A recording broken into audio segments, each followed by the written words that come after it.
రెండు పొంతలుగా వెళ్తున్నటువంటి పరిస్థితి ఉంది. ఒకటే గ్రామ సచివాలయం. నెహ్రూ గారు సభ్యులు చాలా అసహనంగా ఉన్నారు. సార్ సార్ సార్ అర్థం చేసుకోవాలి సార్. కూర్చోమంటే కూర్చుంటాను, నాకు ఇబ్బంది లేదు. కూర్చోమను, ఫినిష్ చేయమంటున్నాం అంతే. ఫినిష్ చేస్తున్నాను సార్. 5 నిమిషాలు కాదు, 3 నిమిషాలు అవలే. మీరు అడ్డు వచ్చేస్తుంటే అలాగే నన్ను ప్రతిపక్షంగా చూడకండి. 12 నిమిషాలు అయింది సార్ గడియారంలో. అదే అది అది అధ్యక్ష, మీతో వాదన నాకొద్దు. నేను కూర్చోమంటే కూర్చుంటాను, నాకు ఇబ్బంది ఏం లేదు. కూర్చోమన్నాం. ఎందుకంటే నాకంటా ముందు మాట్లాడిన వాళ్ళు ఎవరు కూడా నాకంటా సీనియర్లు కాదు. వారికి ఇచ్చిన టైం నాకు ఇవ్వాల్సినటువంటి బాధ్యత ఈ సభకు ఉంది. మీరు ఇస్తానంటే ఓకే, లేదనుకుంటే నేను కూర్చుంటాను, నాకు ఇబ్బంది లేదు. సభకు కూడా రావద్దంటే మానేస్తాను. జస్ట్ ఫినిష్ చేయమని రిక్వెస్ట్ చేస్తాను సార్. సారీ, 10కి 10 సార్లు నన్ను అడ్డుకుంటే ఏదో నన్ను ప్రతిపక్షంగా చూస్తున్నట్టు ఫీల్ అవ్వాల్సి వస్తుంది. అది కరెక్ట్ కాదండి.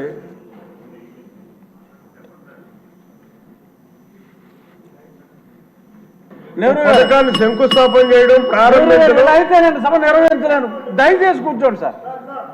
కష్టం, ఇలా అయితే కష్టం, అర్థం చేసుకోండి. ఒక పక్క సభ్యులందరూ చేతులెత్తి మాట్లాడుతూ ఉంటే అర్థం చేసుకోవాలి. మీరంటే ఎనలేని గౌరవం ఉంది సార్. నా విమర్శ కాదు సార్, ఒక సభలో అందరికీ మాట్లాడే అవకాశం ఉండాలి. 20 నిమిషాలు అయింది, 20 నిమిషాలు అయింది సార్. ఇంకా కేశవ్ గారు 10 నిమిషాల్లో మొదలు పెట్టాలి. ఇంకా ముగ్గురు కానీ అవకాశం ఇవ్వాలి. ఏం చేయాలి? ముఖ్యమంత్రి చంద్రబాబు నాయుడు గారు గతంలో శంకుస్థాపన చేశారు. 17% పనులు చేయడం జరిగింది. దీన్ని కేవలం చంద్రబాబు నాయుడు గారు శాంక్షన్ ఇచ్చాడు. తెలుగుదేశానికి ఒక బ్రాండ్ వస్తుంది అనేటటువంటి దురాలోచనతో గత ప్రభుత్వం దాన్ని నిలుపుదల చేసింది. ఇవాళ దాన్ని మళ్ళీ అది శాంక్షన్ అయినటువంటి కార్యక్రమం. మీరు ప్రత్యేకించి వాళ్ళు డబ్బులు ఏం కేటాయించక్కర్లేదు. దానికి ఆ పని మొదలు పెట్టించండి అని చెప్పేసి రిక్వెస్ట్ చేస్తూ, అలాగే ఇసుక పాలసీ, ఈ ఇసుక పాలసీ వల్ల ప్రస్తుతం జరుగుతున్నటువంటి విధానంలో మనకి ప్రభుత్వానికి మాత్రం అంత మంచిగా లేదు. కాబట్టి దయించి దాని మీద పునరాలోచన చేయాలి. అధికారుల జోక్యం తగ్గించాలి.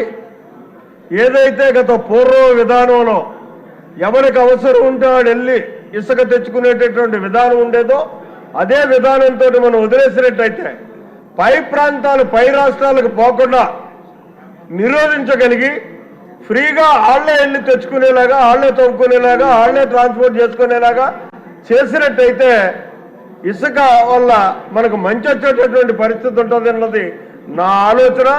దాని మీద దృష్టి పెట్టమని చెప్పేసి వినయపూర్వకంగా కోరుకుంటూ, ఇక మట్టి ఇంకొద్దు సార్, ఏ ట్యాక్స్ దయచేసి కూర్చోండి. ఇక లాభం లేదు. I have to use my description. I'm sorry sir.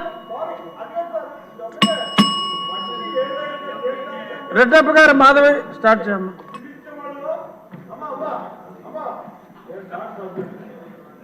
మీరు సీనియర్ మోస్ట్ సభ్యులు సార్. ఫస్ట్ టైం ఎమ్మెల్యేలకు అవకాశం ఇవ్వరా? ఏంటి ఇది? కూర్చోండి సార్. మీరు ఒకటి చెప్తారు. ధన్యవాదాలు అధ్యక్ష.